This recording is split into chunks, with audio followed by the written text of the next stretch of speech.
Jejak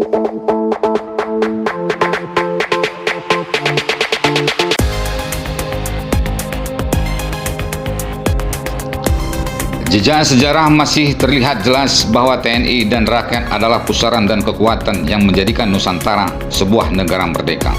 Meski tidak bisa dipisah dari gerakan diplomasi para politisi sebagai upaya membangkitkan kesadaran akan jati diri sebagai bangsa yang merdeka. Perjuangan panjang membuahkan hasil. Bung Karno dipilih dan diangkat dalam euforia awal kemerdekaan.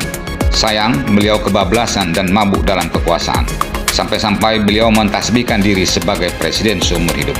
Ketidakadilan ini membuat TNI dan rakyat kembali bergerak untuk merevolusi kepemimpinan Bung Karno dan memberangus PKI. Selanjutnya, Indonesia langsung di bawah kendali TNI. Jenderal Soeharto berkuasa selama 32 tahun, dan itu waktu yang sangat panjang dalam sebuah kepemimpinan. Jasa Jenderal Soeharto sangat besar untuk Indonesia, namun kekuasaannya sudah sampai pada titik akhir dan rakyat ingin perubahan.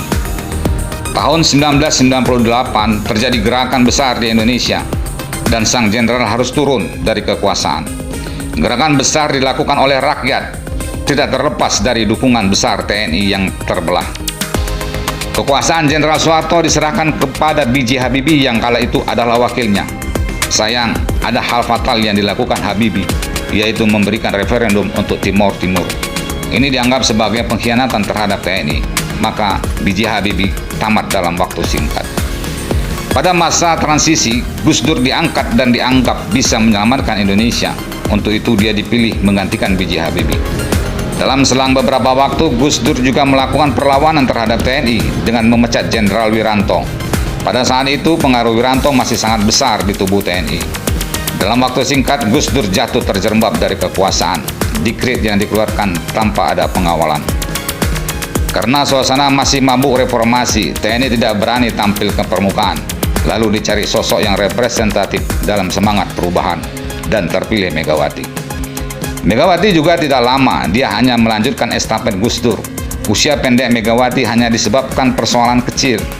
Ketika itu pihak Megawati menyindir bahwa SBY sebagai jenderal anak kecil dan ada upaya menyingkirkan SBY sebagai perwakilan TNI dari kabinet.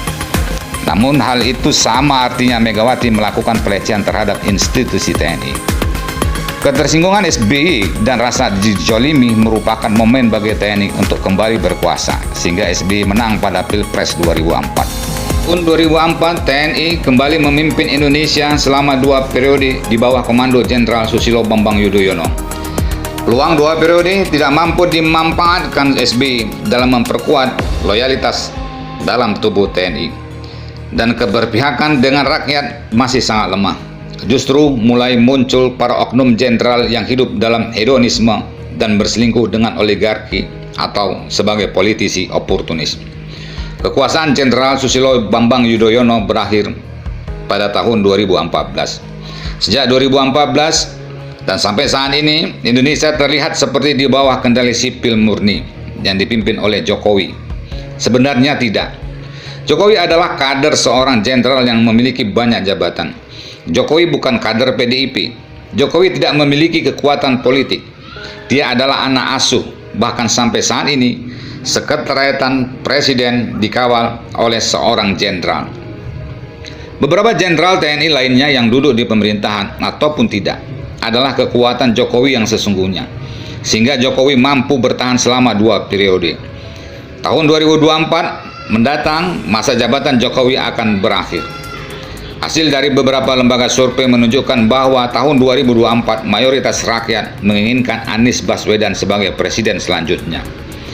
Keinginan rakyat akan terwujud jika sama dengan keinginan TNI.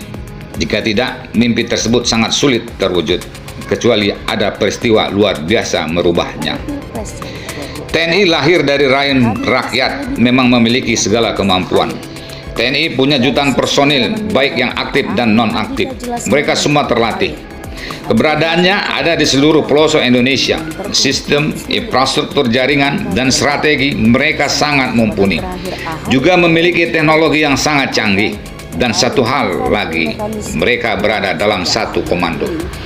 Realisasi harapan Anies dan mimpi rakyat akan terjadi jika TNI telah memilihnya sebagai Presiden NKRI.